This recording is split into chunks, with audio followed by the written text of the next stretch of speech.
Just finished up a meeting with a startup business. It's a very typical scenario that I get a lot, actually.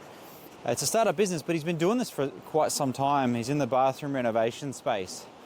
And currently he's got a good flow of business that he gets to cherry pick coming from builders and mates and things like that and previous tradies that he's worked with. But he knows that's not really too scalable, and at any stage things can change, the leads might flow, and he's got a young family. So he wants to set up some infrastructure that gives him a bit more control over his business, so a flow of leads. And honestly, my advice was actually to say, look, we can start chipping away at some really basic stuff. Let's get a very basic website up, let's register your Google listing and stuff like that. But ultimately at this stage, you don't really need me. We've got a whole bunch of homework that you should be going through yourself, and look, I'll be here to help you. But it's the better way to start chipping away at the relationship. Many of my cases actually start this way. I was chatting about a startup business in the trade space. So phase one is we're going to decide on a domain. I suggested to go with a brand plus key term domain. Now this gentleman specializes in bathrooms, but I suggested, look, if you only want to go hard on bathrooms and you want to niche down and you'll never really look away from bathrooms in terms of business growth and acquisition of leads, you might want to move into kitchens, you might want to move into laundries, you might want to move into decks and pergolas. It's not going to make too much sense if the domain is John's Bathrooms, right? So even though right now he doesn't foresee that happening and he only wants to niche down on bathrooms, I suggested go with something a bit more generic, John's Construction. I suggested to go with a brand plus key term variation.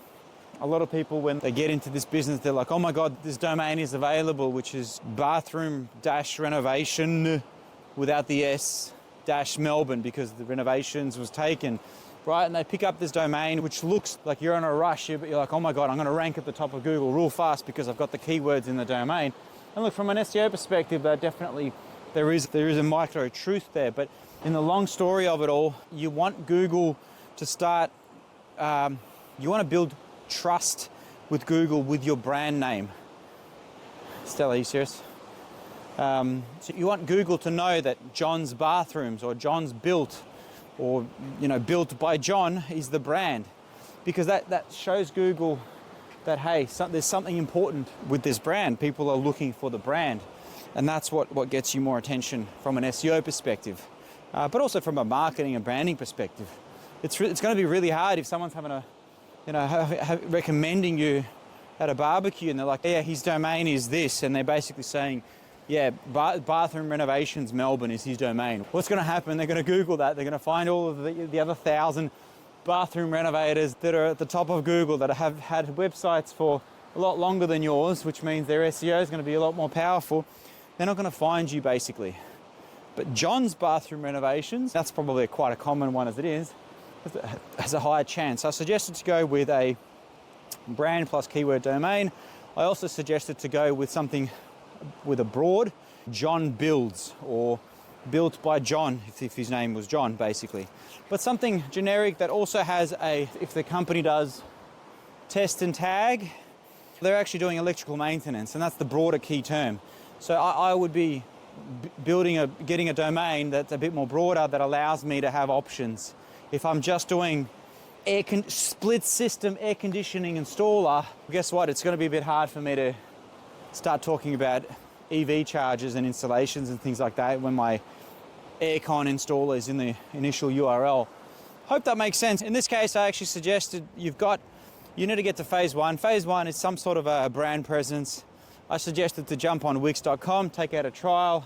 Sounds like he's got a bit of time. I go through this process because it's the first steps of your branding of your business, right? Register a domain, go to Wix, set up a really basic website. Now, these are not things that everyone can just go and do, but if he can potentially save a couple of grand in these startup costs, in that moment he will gain experience of connecting the domain, potentially setting up an email address and other technical things that give him admin control over his assets. it's definitely going to be time consuming, and you're going to figure out how to set up name servers and things like that and DNS, but it's such an important aspect to know. So you're not tied to an IT guy for the rest of the business history or some web dev. So my advice is pick up a domain, set up a basic Wix website. Here's a few templates, select them, deploy them, set up a G Suite email. These are things anyone should be able to do or figure out. These are foundational things. Sure, I'll be here and any IT guy will be here to help you set them up, and it's not something I take money for. It's not a service that I really offer. I just help people in these initial steps. At the end of the day, even if I build the best website in the world, it's going to be in what's called Google's sandbox, which is like a trust period. So whether it's the Wix website or my gangster site, obviously if I start kicking off SEO and sending backlinks, I can get it out of the sandbox much quicker, but that requires an SEO campaign, and this is a startup bathroom specialist. They have no idea about Google ads or SEO or anything like that. Straight into something like that, it's just, I don't think it's the right thing to do. It's a different conversation if it's an established brand. They've got a few trucks on the road. They want their 20, 30 jobs a month, 50 jobs a month. They already know their profitability on jobs. They already know how much things cost. The conversation's very different. It's okay, here are 5 bathroom renovators in Sydney, in Melbourne. Here's what they're doing. Here are the Google ads. This is the kind of stuff that will work for you as well. So let's kick things off. So it just depends on the business and where they're at. There's no point flogging 15 to 20K sites to startups. It's just silly. It's like the SEOs that do the same SEO service for a pizza shop or a injury lawyer. It's like it's the same tiered product. Just get this tier and you'll rank for the term injury lawyer Melbourne. It's wild. That's still people go ahead with something like that. So in this case, startup, fiddle your way through, setting up a Wix website, get your Google listing up, get some reviews happening, load up some images of your projects. Every new bathroom renovation that you do, get a GoPro, capture, learn how to CapCut and create videos, get a YouTube channel. They're all the things that you could easily chip away. Don't worry if they're not perfect.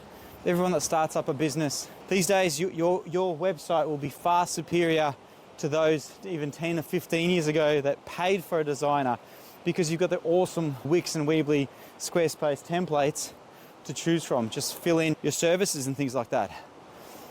So happy days. I'll keep you updated on how that campaign's going.